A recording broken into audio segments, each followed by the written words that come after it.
why did I love working for Deliveroo? One of the most maligned companies in recent years. Well, I'll tell you why, for various reasons.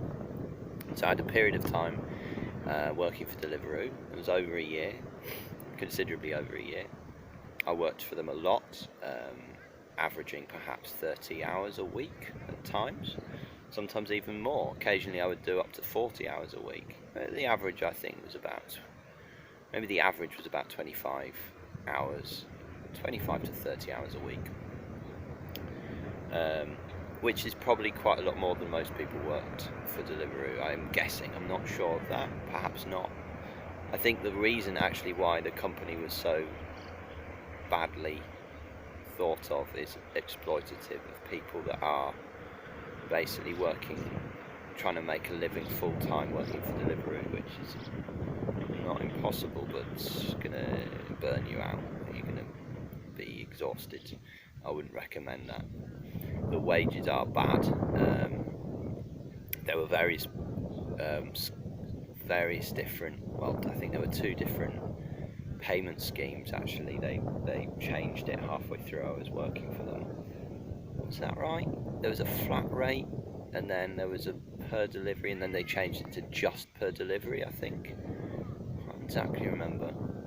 Either way, it always averaged out just to basically under minimum wage, like perhaps 50 or 60p under minimum wage, which obviously is bad.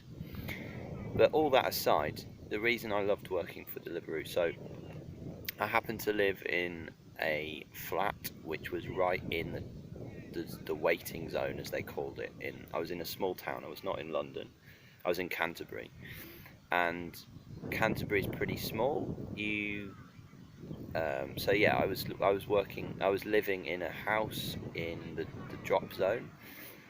So whenever I wasn't deliver on an actual delivery, I was just in my living room or in my bedroom, and I could do other things. I could work.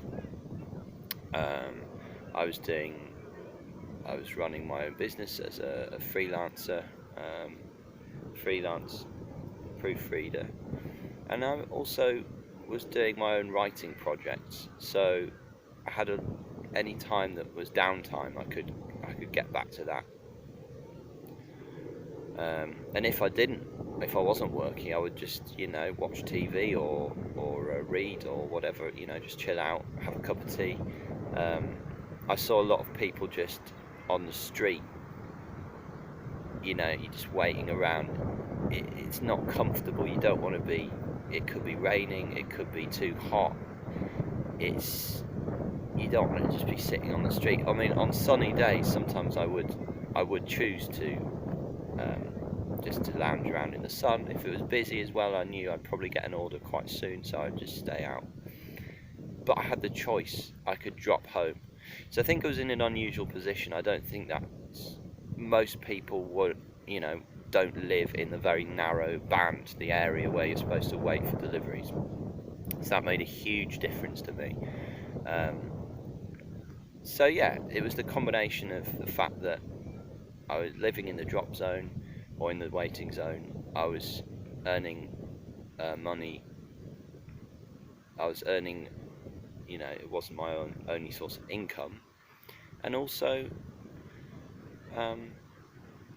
I just loved the community feel of it. Like I just got a kick out of being engaged with all the, I knew all the people in all the cafes, all the restaurants.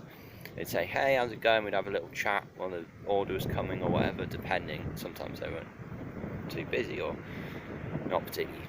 Most of them were friendly though. Most of them were nice. There was one I can remember one grouchy guy that ran, I think he was running the Hawk Company shop or whatever it's called. I won't name him. Well, I don't even know his name. I won't specify who it was, but there was one guy that was a bit mean, let's say, to Deliveroo drivers, but otherwise everyone was lovely. And I don't know, it's just great, the exercise, the buzz of the exercise you get, it just makes you feel on top of the world, especially if you're doing 5 or 6 hours or more of cycling a day.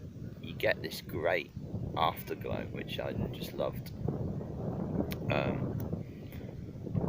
And I always find it difficult to exercise for the sake of it. I've got better at it now. In the last few years, I do exercise regularly.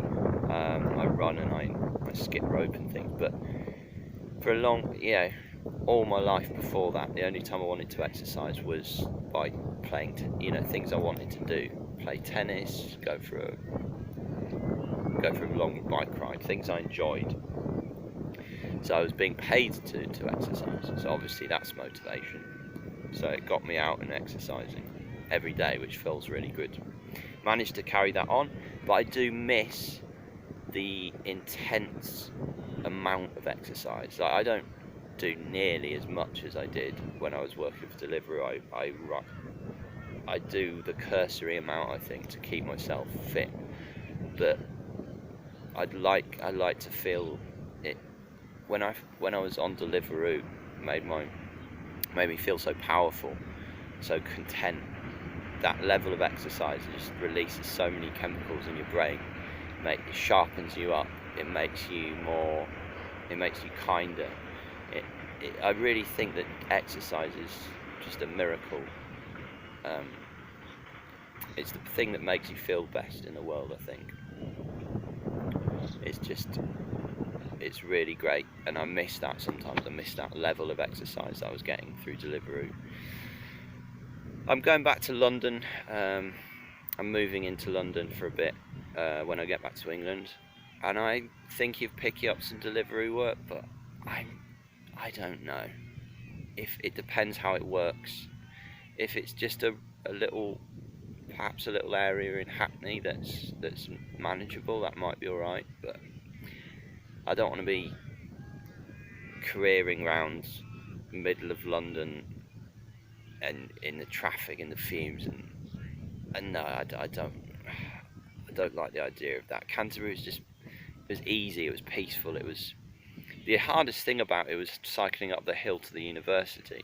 If you did that, like if you got 6 or 7 runs in a row, you'd be like, for Pete's sake, can I just stay down in the town? Sometimes you get really lucky and just get constant ones in the town. But yeah, if you live in Canterbury in the drop zone, I recommend doing Deliveroo. It's fantastic. They should pay you more. I don't know if that's changed, but honestly, it's kind of liberating. If you have another stream of income, it's just a fantastic job, because no one's pestering you. All you have to do is pick up those orders and drop them off. There's nothing. You don't have to do anything. There's no one leaning over your shoulder. You're not stuck in an office doing boring. If you don't like office work, it's a great alternative. But it's something to do when you're going somewhere you want to get to. I don't think it's a permanent job solution for anyone. Well, saying that, I wouldn't mind if I lived in Canterbury again. I wouldn't mind permanently doing it like 10 hours a week, 15 hours a week, maybe something like that. But yeah, just what else? Sometimes you get free food, which is always nice. You get starving. Sometimes you're waiting around on an order. I like the people in, what was it called? I don't know if this even exists now. It's still in Canterbury. I haven't been there for a couple of years. Good Gourmet Burger Kitchen. They were really nice. They always used to give me these big pack of these sweet potato fries, which are lovely. Got a few burgers, pizza. Yeah, they're just, well, basically, if there's the order's been doubled up by mistake, sometimes the customer would not be there for some reason. You could eat it if they didn't turn up for 10 minutes or 20 minutes, however long it was. The worst experience I had with a customer was this woman ringing me up. I don't know how she got my number. You're not supposed to be able to be contacted by the customers, but she was hassling me. She was like, "Where's my order?" I was like, "I don't know, and I'm on another order now. You have to go through the I'm sorry, you have to go through the website or the different channel. They'll bring it to you again." But she thought I was personally trying to mug her off by not. She thought that I'd somehow done her a disservice, but I don't know. There was some problem with you know, it wasn't my problem. I didn't have the order, but this woman kept ringing me up, hassling me. I was like, what? I don't know. I had to ring up the driver ops or whatnot to explain it. That was the only time that happened. Generally, it was just a blast, just having fun, earning money. Not enough money, but I think it was one of the jobs that I've enjoyed best in the world, best in my career, in my working life. Obviously, it's not intellectually satisfying. I mean, I need something else to stimulate me. That's why I like the combination of proofreading. You know, I was doing proofreading, creative writing, and delivering, and it was just like a great combination. Like, you work out your brain, you work out your body. Brain is your body, body's your brain, whatever. I don't know, nonsense, but it was great. Just try it out, give it a go. If you fancy picking up some extra, perhaps it's something to change your routine after work. If you're finding it difficult to get motivated to exercise, do a couple of hours of Deliveroo after work, maybe 1 hour even. Seriously, it's great. I have no affiliation with Deliveroo. I think they are exploitative, so basically only work for them if you were in my particular situation. Like, if you live in drop zones and you have other income and you fancy it and you like cycling, because you get to know your local community, your business, your local eatery businesses, which was lovely. There's some great people out there. So have fun, folks, take care. And that was my video explaining why I love Deliveroo, or that's misleading. I loved working for Deliveroo specifically in my position. Okay, right, thanks for watching, everyone.